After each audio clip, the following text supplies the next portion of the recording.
So good morning and welcome to the Waldensian Away Day 2021, which God is willing that we should have in person for some of us, and for our friends out on the live stream, also good morning and welcome. It's a pleasure to be able to gather together and to share and learn about our friends across the Waldensian family. I'm going to ask Richard Grocott if he could open our proceedings with a prayer.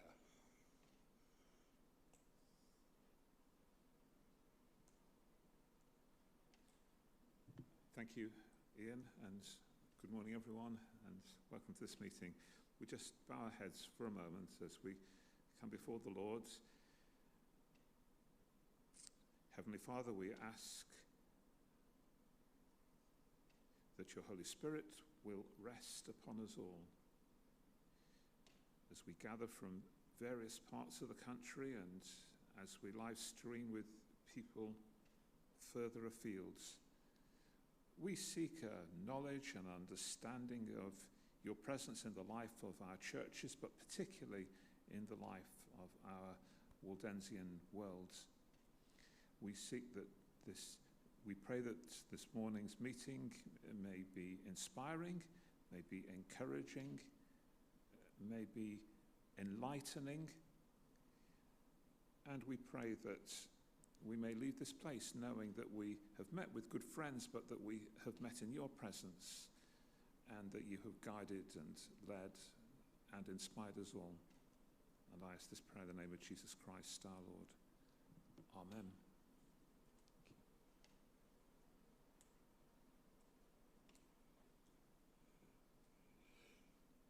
Thank you, Richard.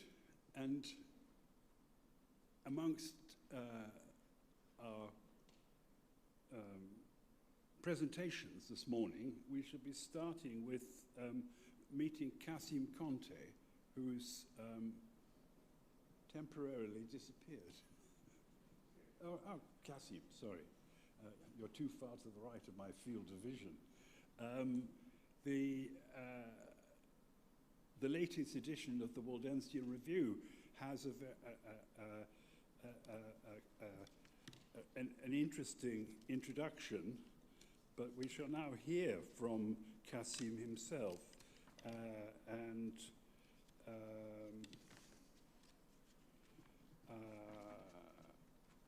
I'm sorry, I'm getting out of step with myself. I'm hoping that Kassim will be able to tell us about his activities, about his year in Rome, and what he's doing in Britain. I'm very grateful to Kassim for coming and meeting us today. Kassim.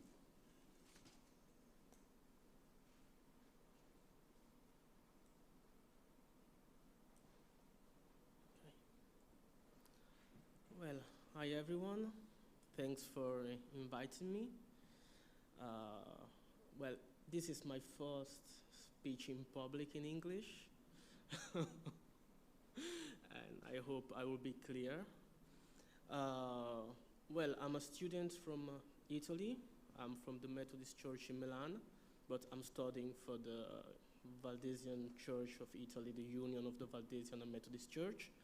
I'm here in Birmingham at Queen's College, and I'm studying for my MA. Well, my journey towards the Queen's Foundation started from the valleys. Some people call the valleys the desert. Some people call the valleys as the promised land. So, all depends. Well, my experience in the valleys was concentrated in San Germano Chisone, in Val Chisone, because they have 3 valleys. And it was my first time to visiting the valleys out from the Synod. Because if you visit the valleys during the Synod, it's completely different from visiting the valleys far from the Synod. The Synod is a period where everyone is in the valleys, especially the last week of August. So it's a bit more lively, while for the rest of the year, it's just a normal town as many other towns in Italy, no? I found a big congregation, it's San Germano Chisone is one of the biggest and more influential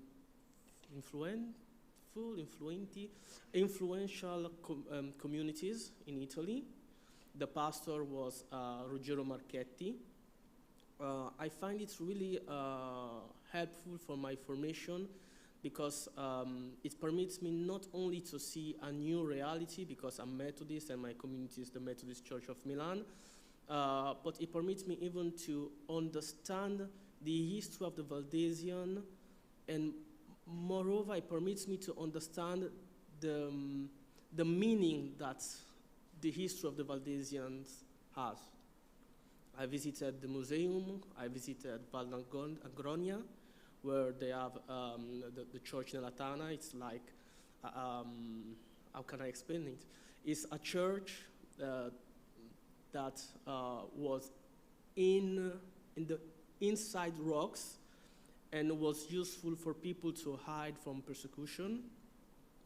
And yeah, it was really nice to see a Sunday school full of children. Normally in the cities, when you have Sunday school, you have, if you're lucky, 5 children. But in the valleys, you are having different days of Sunday school because it was full of people.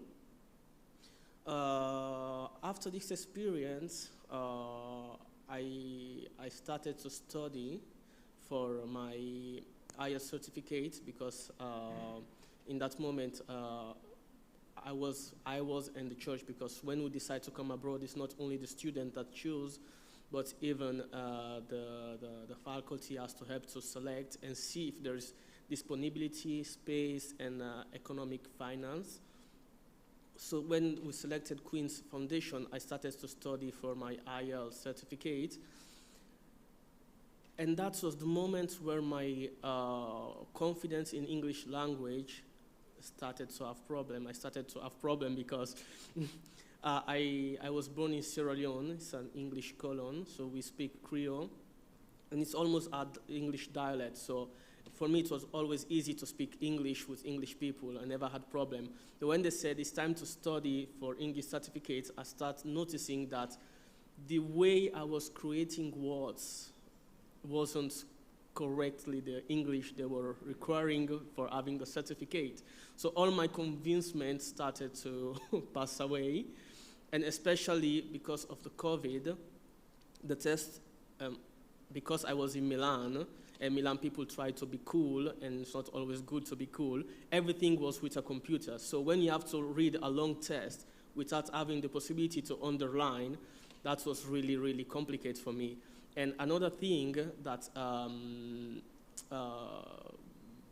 creates a bit of fear in me is the fact that in the test, they were controlling even the way you were writing.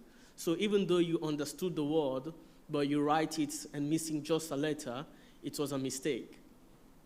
But I'm here, and this is the good news, no? And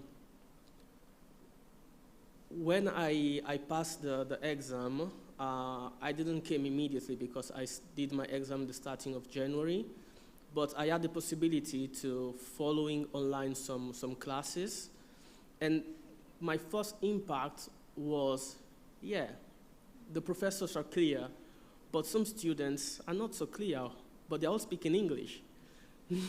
So I start entering in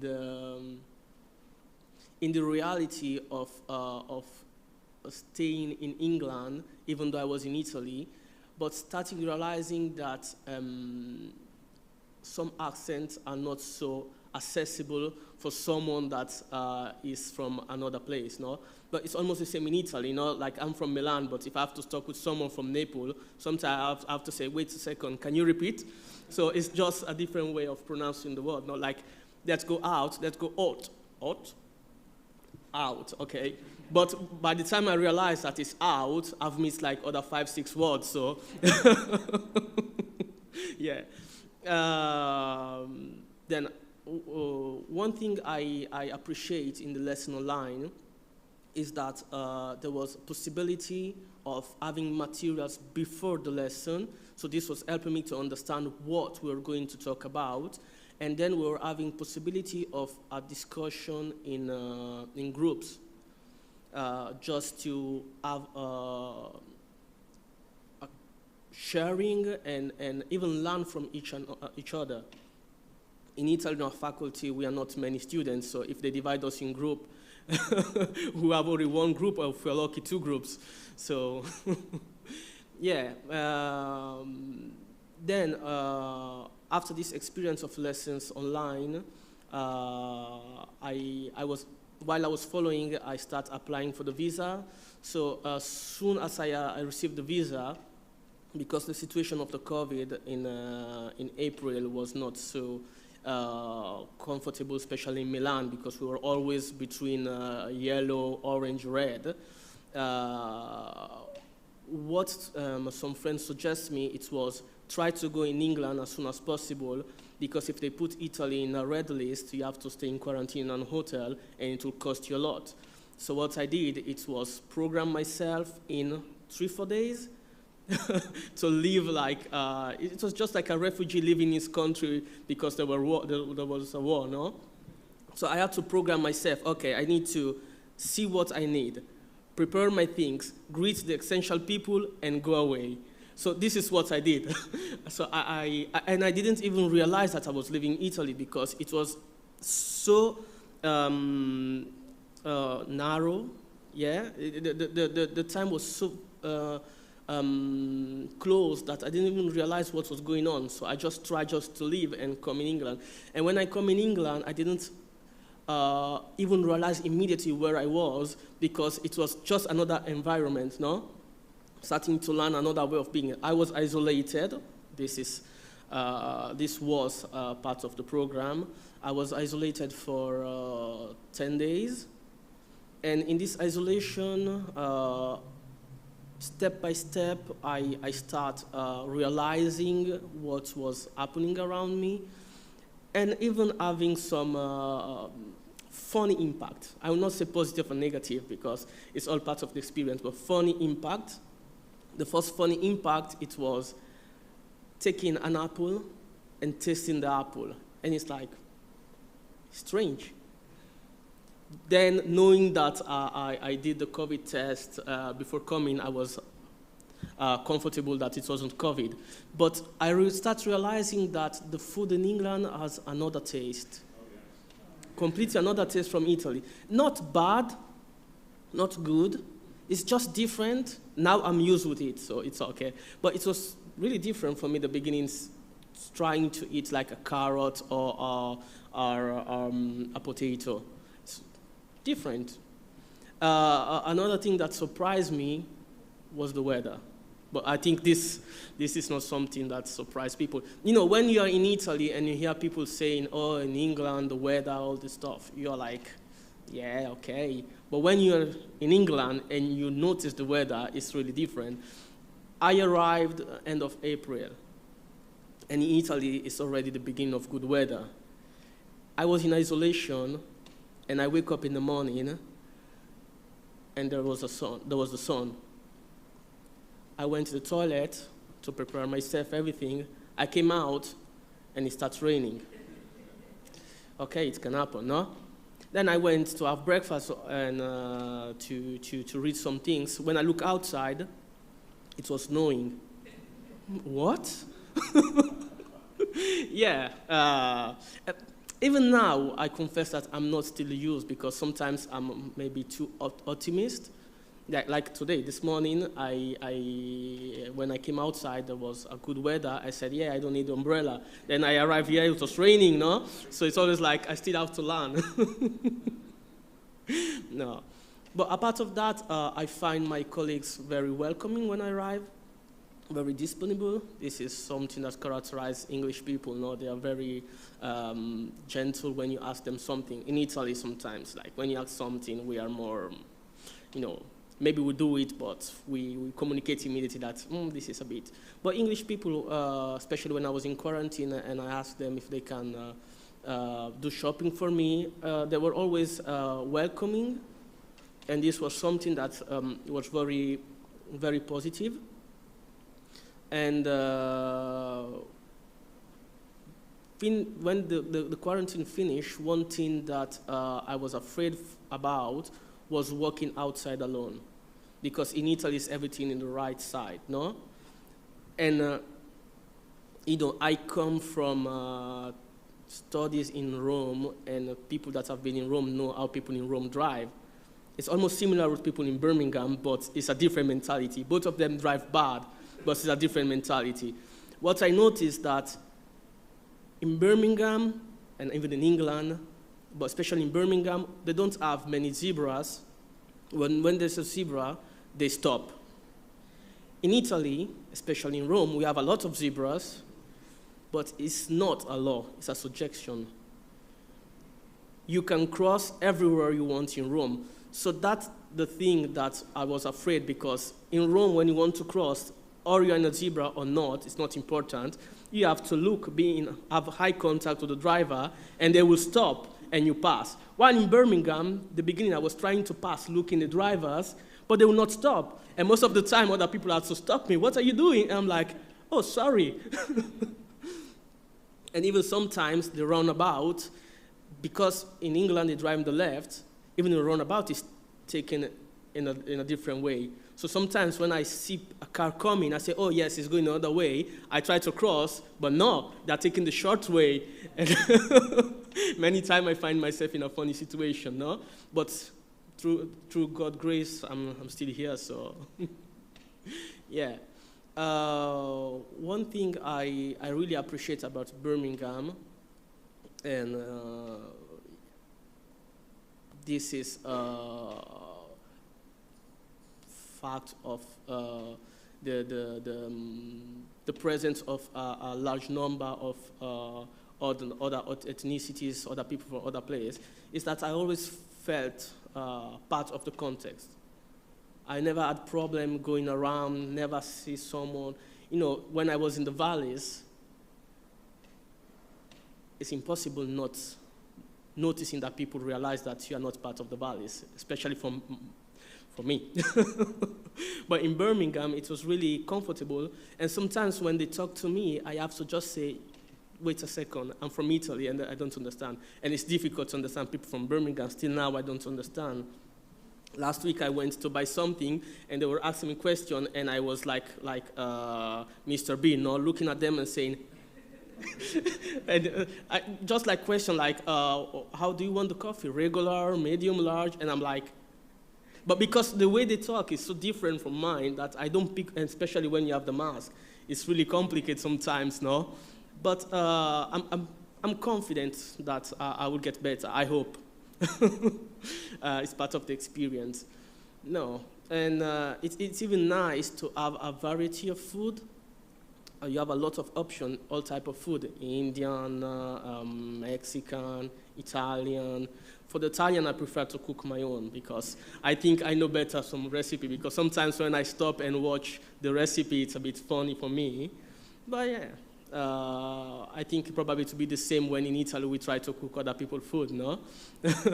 We always put our own. In fact, talking about food, it happens 2 times, and I know that after 2, there will be a 3rd time. I had a conversation with some students talking about Italian food, and especially about carbonara. So when I was talking about carbonara, I was always thinking about my experience in Rome and questioning myself, where can I buy guanciale? But they don't know what is guanciale in England. And when you talk about carbonara, what they will say is, oh, carbonara with chicken. Can you believe? Anyway, it's always a funny experience, no? Well, what I can say after 6 months now in Queens is like I'm feeling comfortable. I'm getting used with the reality. It's my home, not almost, because I'm living there. We have started now lessons in person. It's a bit strange passing from online to lessons in person, not because it's strange to listen to the lesson, it's strange to learn to enter in contact with other people, having someone near you. Unconsciously, it's a bit disturbing because you know that there's always a risk. But at the same time, you know that you have to go on. So it puts me in a funny situation, no?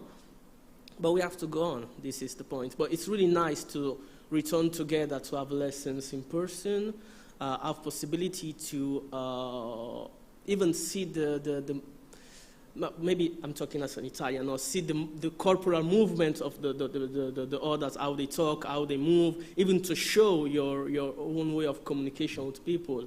So it's really nice. In Birmingham, I've learned to even discover different activities. I usually play football, if I'm able, 1-2 times a week.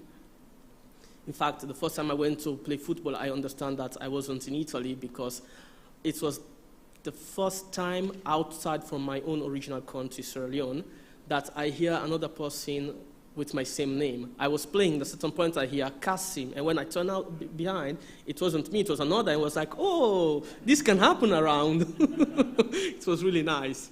I've met some group of Italians that are living in Birmingham, and I've joined even a group of people that are trying to learn Italian. So I will try to to talk with them, have a conversation with them. Yeah, and I hope to know and discover more and more the city, because what I think is good to learn theology is important, but this year abroad is even an opportunity to discover what is around, discover people, how they are, and what I'm hoping to do is to enter more in contact, especially with Birmingham people, even though I will appear like Mr. Bean saying yes, yes, no, no, even though I didn't understand, but just to put myself in a new condition to grow up, to learn, and I hope I will be able at the end of this experience to be satisfied with what I will face from today and on. So thanks for everything. Thanks for your support. I really appreciate it.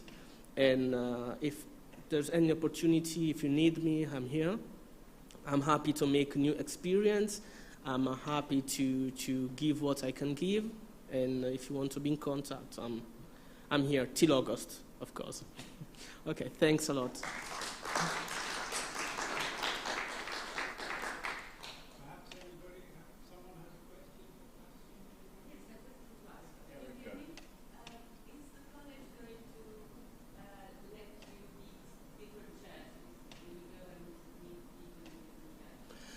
Yeah, in Queen's Foundation they have the possibility of a linked church where every student can choose a church to follow as his home church, no? For my own specific case, they suggest me not to have a linked church for the moment, but to go around and see the different churches, to see how they are. I've seen different churches in Birmingham,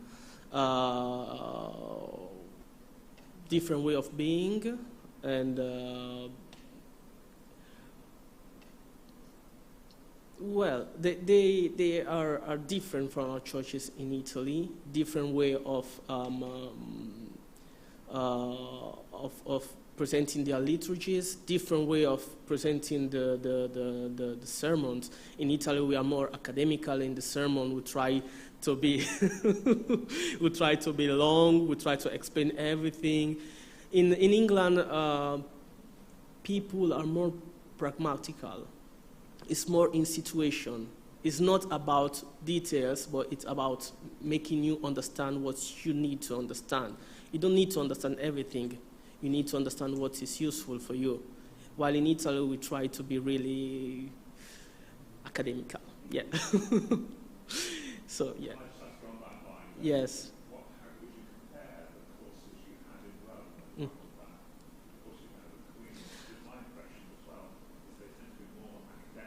Yeah. Well, in Italy, we try to be more academical, as I said. It's more frontal.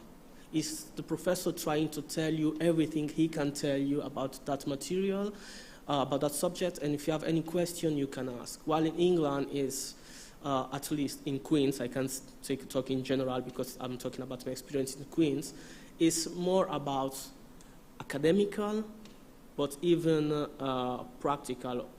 And about practical, I'm talking about what you think, what others think, what we think. So you have a better opportunity to be involved in what is happening. Yeah. While in Italy, it's not about not being involved, but it's almost like now is teaching. Then when you will become a minister, you'll be involved with what we taught you. It's just a different approach. Yeah.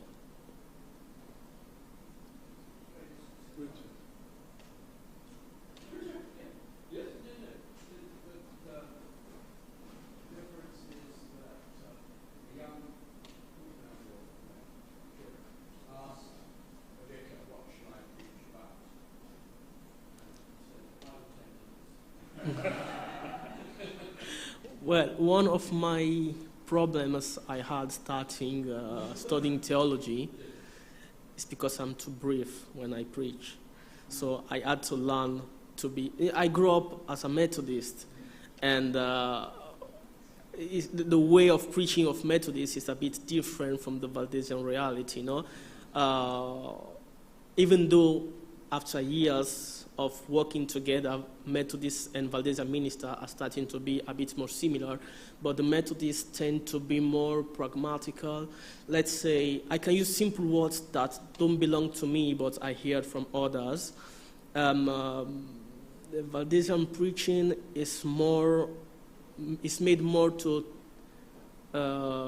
secate the mind, tickle, is correct, the mind, while the Methodists try to touch your emotions, no?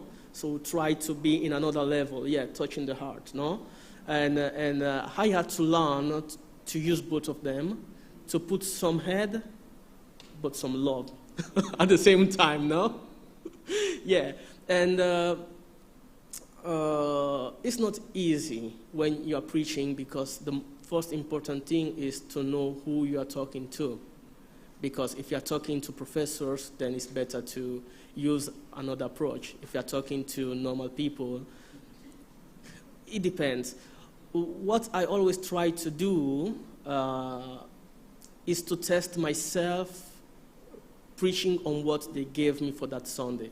So what I'm going to say is not what I want to say, but it's what the word is telling me to say.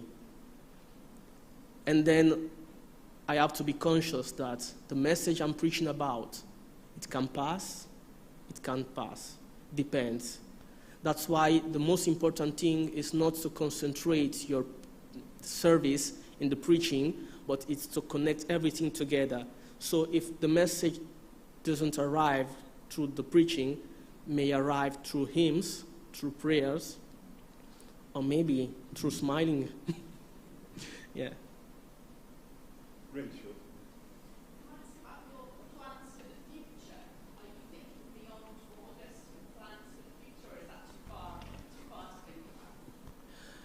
It's not too far to think about, but I think when someone decides to become a minister, somehow he surrender.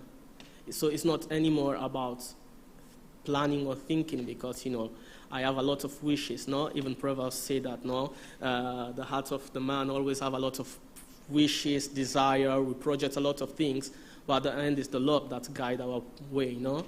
So what I know is that when I will finish in August, I have to return in Italy, and then I will start my 2 years of probational. But I don't want to think about it. I can think about it, but it's just a waste of energy. When will you know where you're going next year? I don't know. We are from Italy. They can let me know any moment. But I hope before the end of August. Yeah. No. So what I was just saying at the end, what I always answer myself is, thy will be done. And this is a prayer and a confrontation.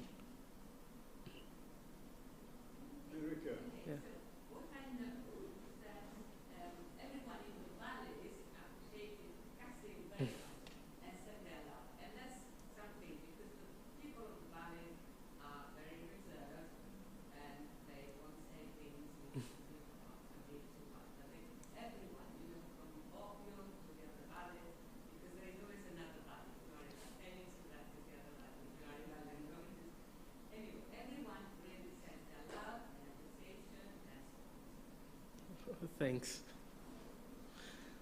Okay. Any other questions? No. Okay. Thanks a lot. Thank you so much.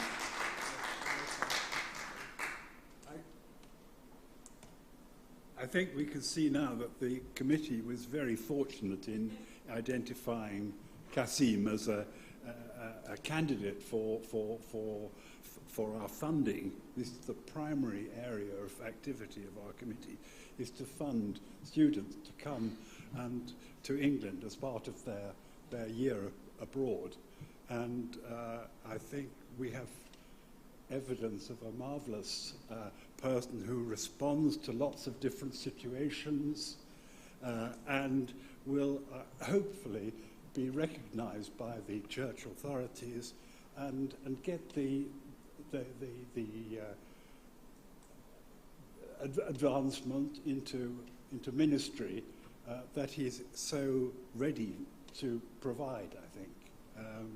That sensitivity to and sense of humor is a marvelous resource. So thank you again, Kassim.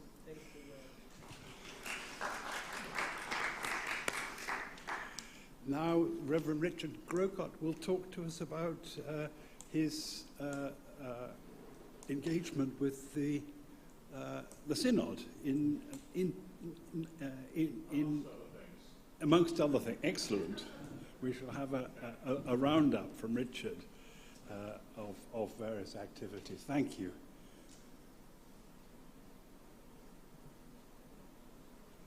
Thank you. Well, actually, rather than go straight into my experience of Synod this year, there's a number of people here who are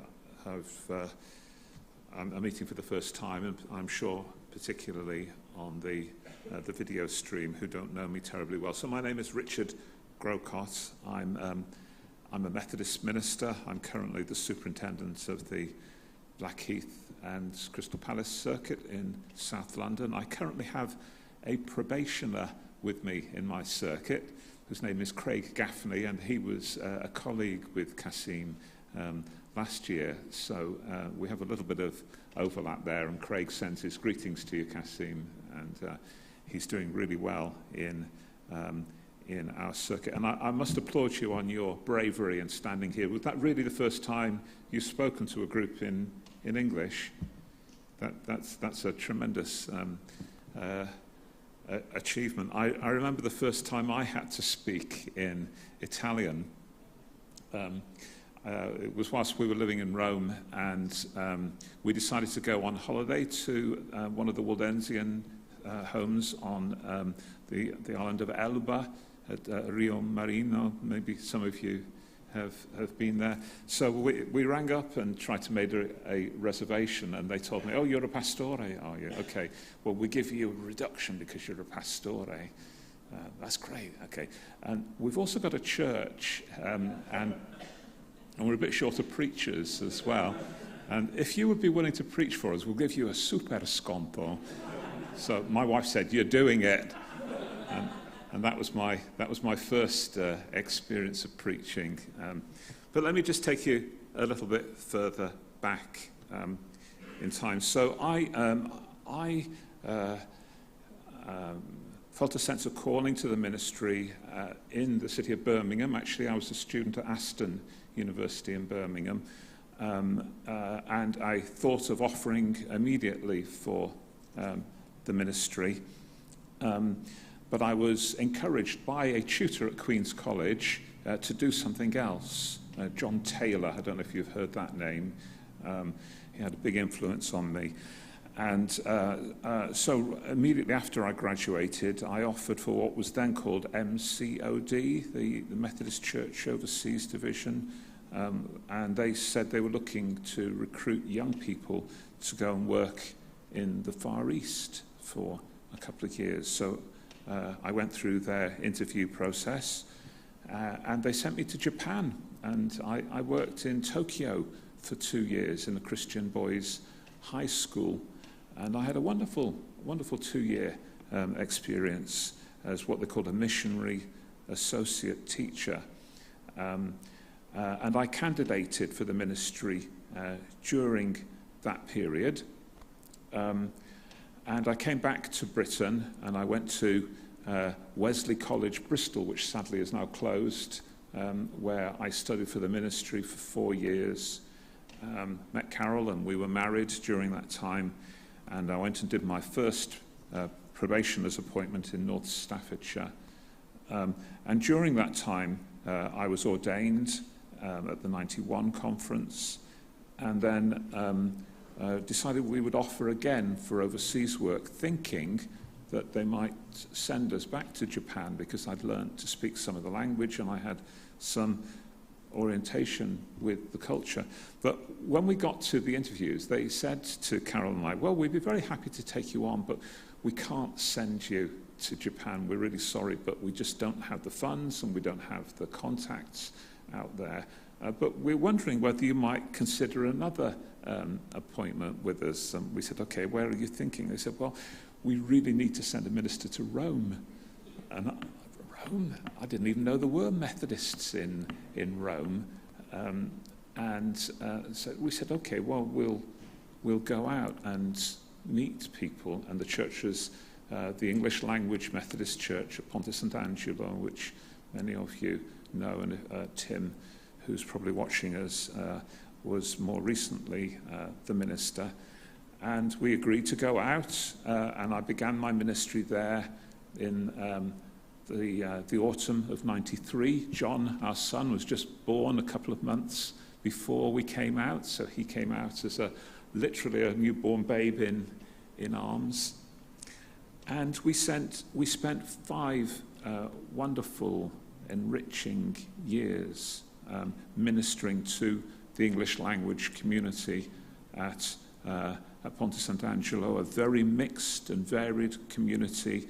We once counted that we had 31 nationalities in the congregation, a large number of West Africans, a large number of Filipinos, but also a good number of British and American expatriates, some of whom were working at the United Nations Food and Agriculture Organization or the World Food Programme. And so we had some very interesting people. And I started to study the Italian language during that period. I went to language school 2 afternoons a week when I was in Rome, and gradually became fluent enough that, yes, my wife could tell me I got to preach at a Methodist church when we were on holiday. But also I became much more involved with the life of the Italian churches, the other Methodist church at Via Firenze and the 2 other Waldensian churches at Piazza Cavour and at, what's the other church in Rome? Sorry? Yeah, 4 Novembre, yeah, okay. And made some great friends. And then the president of Opchemi, who then was Valdo Benecchi, said to me, Richard, why don't you consider going and working in one of our Italian language churches? And I said, yes, I'd be be interested in that. I guess I had enjoyed my 5 years in Rome, but had always had an appetite to work with Italians and to understand the Italian situation a little bit better, and I'd come to know and understand more of the Waldensian history and culture, and it really interested me. So I said to the moderator at the time, yes, I'd be willing to move on. And they said, well, we need to send a minister to the northeast of Italy. 2 communities, one at Padova, known as Padua to the English, and the other at Vicenza. And so we moved in the summer of 1998 after having spent 5 years in Rome. I think I had a brief overlap with you, Nicky, didn't I, during that period? We went to work. So in Rome, I used to say I spoke English 90% of the time and Italian maybe 10%. It was the opposite when I went up to Veneto. I was speaking Italian 90% of the time and English maybe 10% of the time. 2 very different churches I encountered up there. Padova was a largely white, largely educated, I'd have to say largely middle class congregation who would identify with that a more intellectual approach. A 10-minute sermon certainly wouldn't have been long enough for them. But my other church was at Vicenza, which was quite a small Italian community. There were about 10 or of a dozen. But whilst I was there, a large number of Ghanaians came to work in the city. There's the big steel works in Vicenza, and many Ghanaians came over to live in the city, and they looked to the Methodist Church for a place of warmth and welcome, and that's what they found. And we saw an extraordinary growth in the membership of the church in that time, so much so that we actually struggled to get everybody in the building on a number of occasions. So I had a very interesting ministry, particularly at Vicenza, trying to bring together 2 very different cultures and 2 very different approaches to church life. The Italians being largely, I would say, of a liberal mentality, well-versed in academic theology. The Ghanaians coming from a much more conservative, evangelical kind of background, and bringing together these 2 cultures, both linguistically, because the Italians didn't speak English and the Ghanaians didn't speak much Italian at the time, and the two theological perspectives together was quite hard work. And on occasions when we held joint Bible studies with the 2 groups, there was something of a clash of cultures between those 2 groups. The opportunity of being in the northeast of Italy also presented me with various ecumenical encounters. During the week of prayer for Christian unity, for example, I was frequently paraded like an exotic animal around Catholic parishes in various parts of the northeast of Italy. I was asked all sorts of extraordinary questions about what it was to be a Protestant, and how can you believe in Jesus if you don't believe Mary's the Son of God, kind of thing, the Mother of God, and how can you possibly be a Christian if you're not in communion with the Pope? It was quite a struggle at times to answer some of the questions that I was posed in that period. but a very enriching experience overall in both of the appointments that I served. That made a very deep impression upon me and upon my family. But eventually, after 11 years in the country, in the summer of 2004, we felt it was time to return to Britain. My son had just turned 11. He'd been right through Italian primary schools, and he spoke the language perfectly fluently, much more fluently than I do. But he wanted to return to his home culture and to start his secondary education in Britain, and that's what we did. And we returned first of all to an appointment in South Kent, and then subsequently I've been working in South London. I'm now on my third appointment since my return. I'm very keen to keep my links with Italy, this group, and occasional returns to visit churches I served in. I've been back to Rome 2 or 3 times. I've been back to Padua and Vicenza similarly. Last week, Vicenza celebrated their 150th anniversary, and I recorded a video which they showed during the conference that they had. We've also got a small holiday flat in Trentino, and we until the COVID era hit, we were going back 2 or 3 times to the country.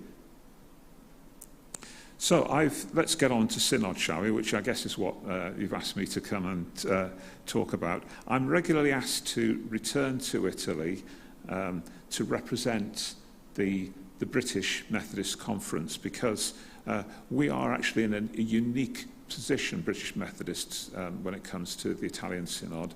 We actually have a member of Synod, not a voting member, but we are there by right. And so every year the British Conference sends a representative, and there aren't many Italian-speaking British ministers, so I've been asked, I think 3 or 4 times now, to go back. And I was last there in person in 2019, when I think I saw you, Erica, there, didn't I, on that occasion? This summer was a bit strange, because I was asked to represent the British Conference again, but it was to be a virtual conference, an online. Actually, I suppose it was a hybrid synod, wasn't it? Because there were people there in the aula, synod aula, but the majority of people were viewing online. So I sat in my office in South London and clicked onto a connection, and for 3 days, between the 22nd and the 25th of August, I viewed lots of old friends on screen, but it wasn't quite the same. There wasn't the same interaction, and there wasn't really the opportunity to talk to other people in the way that you would normally do. But I was asked on the Monday afternoon, as part of the Op Cheney business, to bring greetings from the British Conference, and I was asked to update Synod on a number of the developments in British Methodism. So, for example, I sought to explain to them, as well as I could, a report that we've spent a lot of time working on in British Methodism, called God in Love Unites Us, which talks, amongst other things, about same-sex marriages in our churches. And I explained how after a couple of years of consultation, eventually a good majority, 85% of the British Conference, agreed to to support this new initiative. I talked to them as well a little bit about issues of climate change and racism that were discussed at our conference, which were issues, I think it's fair to say, that had also been discussed in the Italian Synod. And in fact, the president of Opcemi, Mirella Manocchio, when she responded, said that the Italian church felt very strongly about just about everything that I'd mentioned. And she said how grateful Opcemi was to the British church for its support over the years, and how important the nationals in mission appointments were to the life of their churches. So, amongst other issues that were discussed during Synod this year were a series of reports on various projects, what they call diaconal projects, amongst which was the work of Ecumenical, the Methodist Conference Centre at Velletri, outside Rome, which has been the venue for many international conferences over the years. And they said that although their activities had been greatly reduced these past 2 years, a number of events, such as youth camps, had still been held online. And they said that the opportunity had also been taken to invest in new accommodation with disabled toilets and install solar panels. And I understand that the British Church had invested in that scheme as well. The Waldensian faculty took a good deal of the Synod's business. The Theological College of the Italian churches in Rome, where Kassim has studied, they've also had a difficult couple of years since the pandemic has hit, but their online studies had continued, and other distance learning courses, including diaconal training, have been developed. And this year, during Synod, 2 ministers, one presbyteral and one diaconal, were ordained during the opening service of Synod. Let me just say, as an aside, Kassim, when he gets to his anno di prova, the sort of probationary period, he then has to appear, poor guy, before what's the ministerial session of Synod, where the ministers will fire a whole series of questions at him, and he will be given an opportunity to respond. So we'll keep you in our prayers, Kassim, and it's quite a daunting experience, and I can't imagine the British ministers ever agreeing to go through something like that. Anyhow, it's part of the discipline, I guess. The faculty has just appointed a new professor, a German woman called Annegret Reitz-Deinz, and she's to be the new professor of practical theology. This again was approved by Synod, but again, usually when it's an in-person Synod, a new professor is also examined by the ministerial session, and that didn't happen this year. And there were some rather disgruntled pastors who because they didn't get the opportunity to do that. But again, I just can't imagine that happening in a British situation either. But I'm sure she'll be a great asset to the faculty.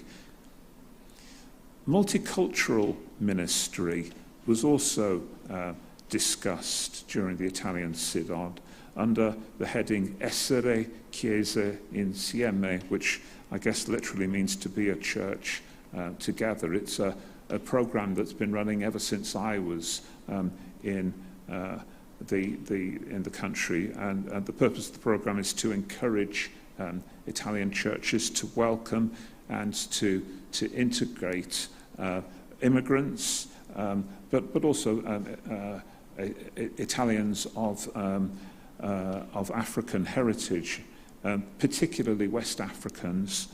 The program's been running, I believe, for over 20 years, And it's noted that there are many church members now of second or third generation African heritage. It was noted that over the years, various materials for worship and study have been produced and events run to encourage racial awareness within the life of the Italian churches. And it was good to see the current mission partner and minister at Rome, Ponte Sant'Angelo, the Reverend Daniel Pratt Morris, contributing to this discussion. Along similar lines, the Commission for Diaconal Work reported that many churches were working hard to offer help and support to the many thousands of economic migrants and refugees who arrive in Italy every year. The project Mediterranean Hope was at the centre of this work, but there were many other local examples all over the country where Italian Methodist and Waldensian churches had partnered with like-minded bodies to offer practical hope and support to many thousands of people in genuine human need. I think it's fair to say that the COVID epidemic continues to cast a rather dark cloud over the work of much of the work of our friends in Italy. They are returning to worship, but their numbers as well as in this country have been somewhat reduced. But my overall impression of the Italian Synod this year was once again a church that was in good health, a church that continues to make a really important and significant contribution to the life and work of the country of Italy, a church that's resolute in their determination to keep their distinctive ministry alive and to offer hope and help and encouragement to our world in difficult times. Thank you. Do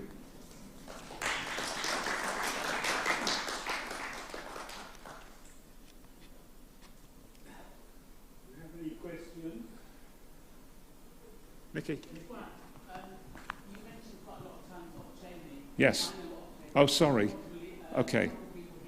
So Opchemi, Opera per la Chiesa Evangelica Metodista in Italian, is the board of the Italian Methodist Church, which works alongside the Tavola Valdese in the running of the Italian churches. It has certain particular areas of jurisdiction that it operates separately. So, for example, when the British Methodist Church talks to the Italian Church, it talks through Opchemi, and it also takes responsibility for the running of its own buildings and for its ecumenical work as well. Sorry, we use these in acronyms, don't we, sometimes without really thinking about where they're used. But I'll have to say in the British conference, the word Opchemi is now quite well understood as meaning the Italian Methodists. Anything else?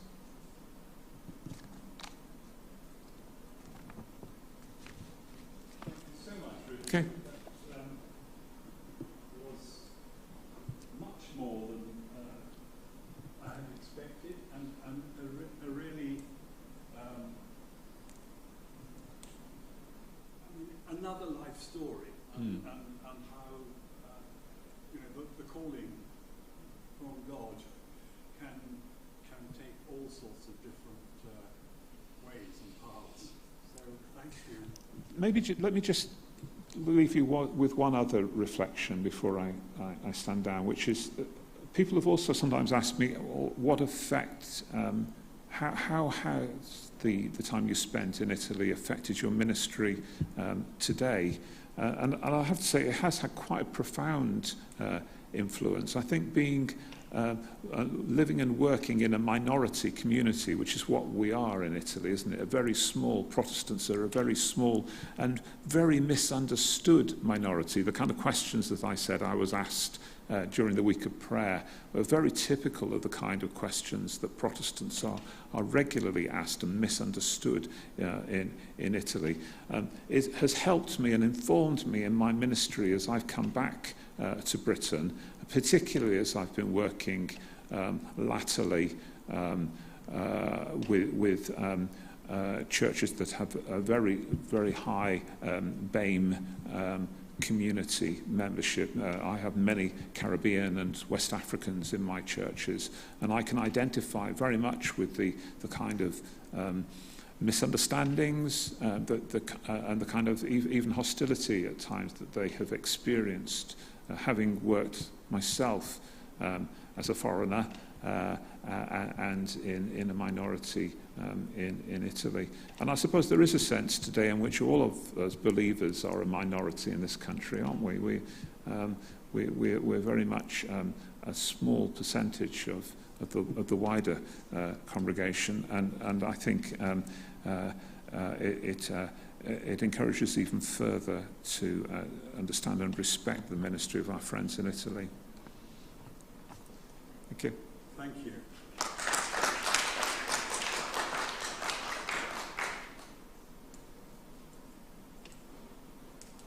And now we have one of the successors of Richard at the Ponte Sant'Angelo, the Reverend Tim Mcquibbon, is going to be, or has pre-recorded a message to us, which, with the technical expertise that's gathered behind the desk there, we should be able to see on the screens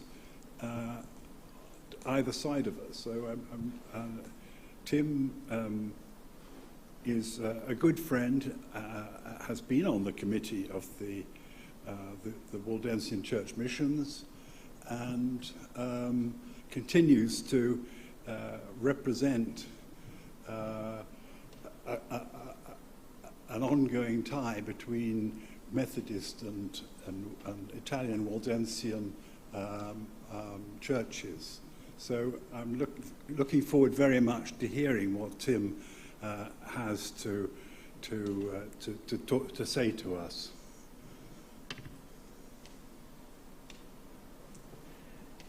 One of the things which I have found to occupy my time in retirement has been to renew my acquaintance with Chester Cathedral.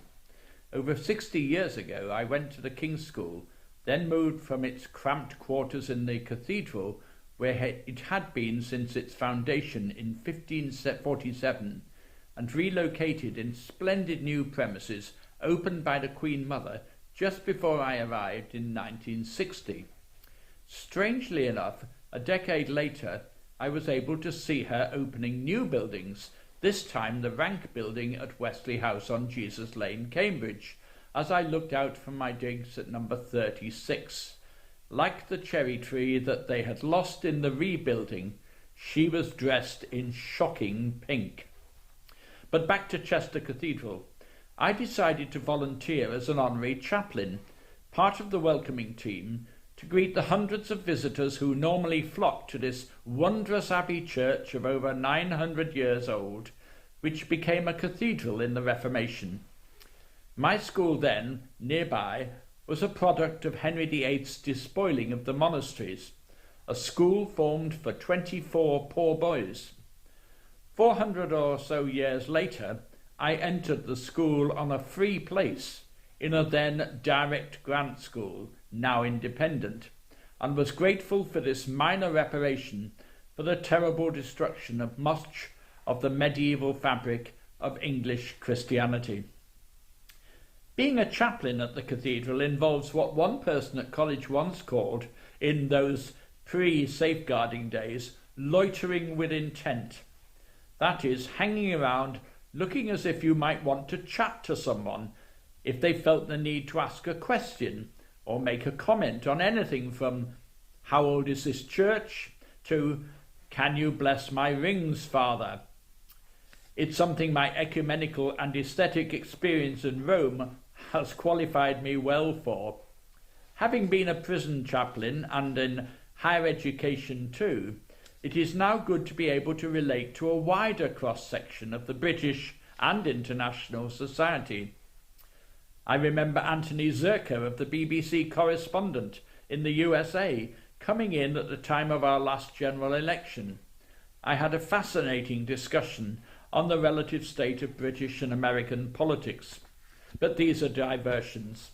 One day, when not so busy, and on my peregrination of the cathedral, instead of looking up and reading all those memorials on the walls, I looked down beneath a stack of chairs in the south aisle, and my eyes lit upon a word: Beckwith. What if? My curiosity was aroused. Could this be the relative of the Beckwith that I'd heard so much about? The gravestone merely records this, that Georgiana Beckwith died June the 10th, 1832, aged 19 years, and then Major General William Henry Beckwith on 17th of March, 1844, aged 78 years. Through the internet, remember that most researchers have had to use online tools in the lockdown period, I was able to confirm my assumption, given the obvious military connections, that William Henry was indeed related to John Charles Beckwith. Charles was his nephew and executor of his will. From that will, a transcript of which can be found by a Google search, and from notes by a local history group researching the gravestones of 3 of his daughters buried in a country churchyard near Great Malvern, Gwalford in Herefordshire, I discovered the following family information, which links them to the Chester area. There were 5 daughters and a son. John Ferdinand, born in 1824, the year after the last daughter Sophie, born to the marriage of William Henry Beckwith and Sophia his wife. Before the father's death, the family moved around, reflecting no doubt his career as a military man. Charlotte, the eldest, born in Ireland in 1808, when her father was already 38. Elizabeth II was born in Scotland around 1810. Jessie Henrietta was born in Tullamore, Ireland in 1812. Georgiana, who features on his gravestone, who predeceased him, was possibly a victim of the cholera epidemic of 1834. She must have been born in 1813, but I don't know where. 2 further children, Sophie, born in Scotland in 1823, and John Ferdinand in 1824, may indicate, I think, a second possible marriage. Sophia Maria Joanna, née Ewing, his surviving wife, was born around 1784, so that makes her 18 years his junior, and I think possibly born in Scotland. The paterfamilias forming the family connections was Major General John Beckwith, 1712 to 1787, born in Yorkshire. He fought in the Battle of Minden in 1759, the annus mirabilis of the 7 Years' War, defeating the French. All 5 of the sons born to him and Janet née Wishart of Edinburgh served in the armed forces. John, the eldest, born 1751, served in various regiments, ending up as a lieutenant colonel in Nova Scotia in the provincial militia. He married the sister of the local judge and politician Sir Brenton Halliburton. It was their son John Charles, born 1782, who was born in Halifax, Nova Scotia, who also joined the armed forces in 1794. Was William Henry, the uncle, perhaps, who gave the then 12-year-old Charles Beckwith the Bible to take with him when he sailed from Halifax, Nova Scotia to Britain to join the army? Was this the beginning of the evangelical encounter which sustained him on his long military career ending in 1820?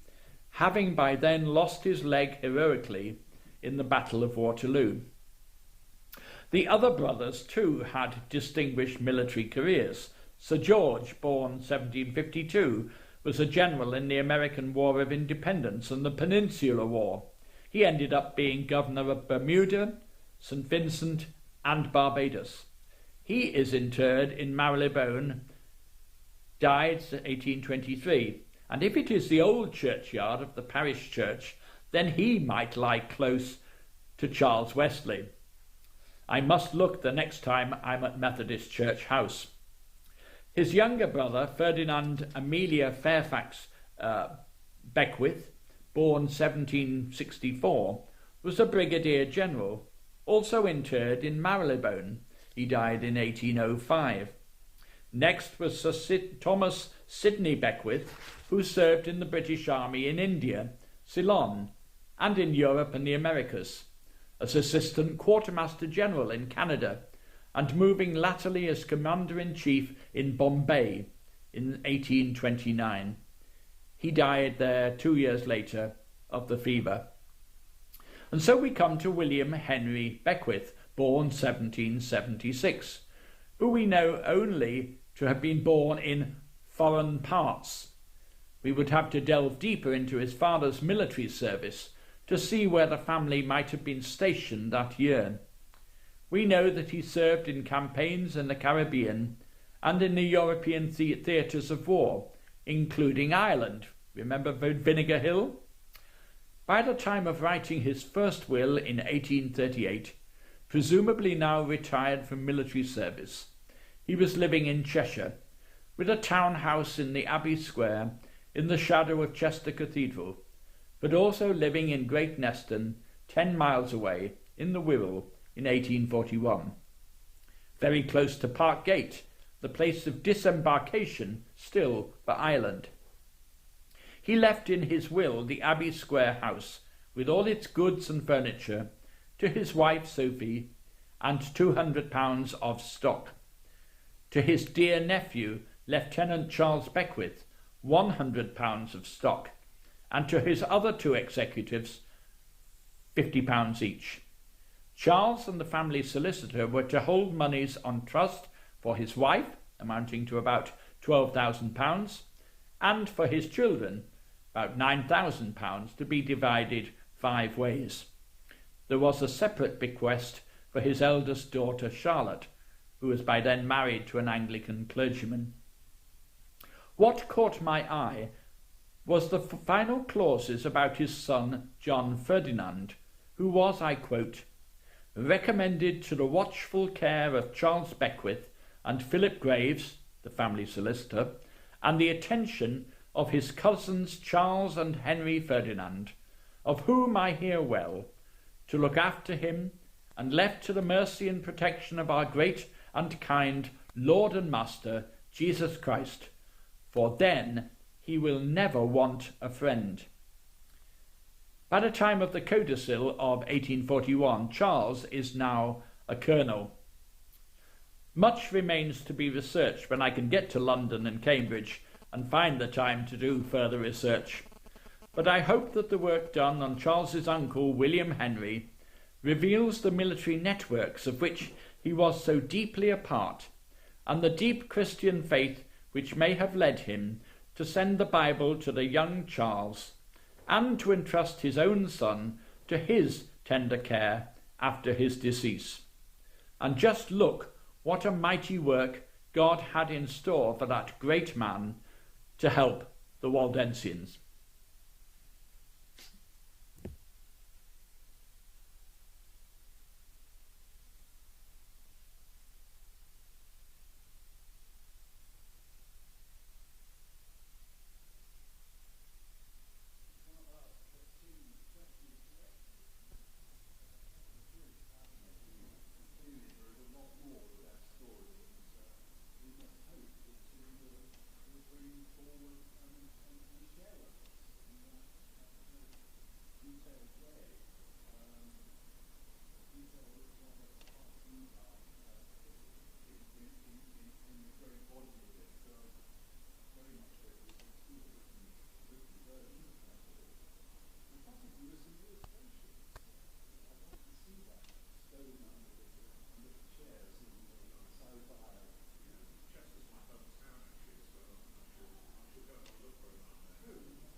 say what there is?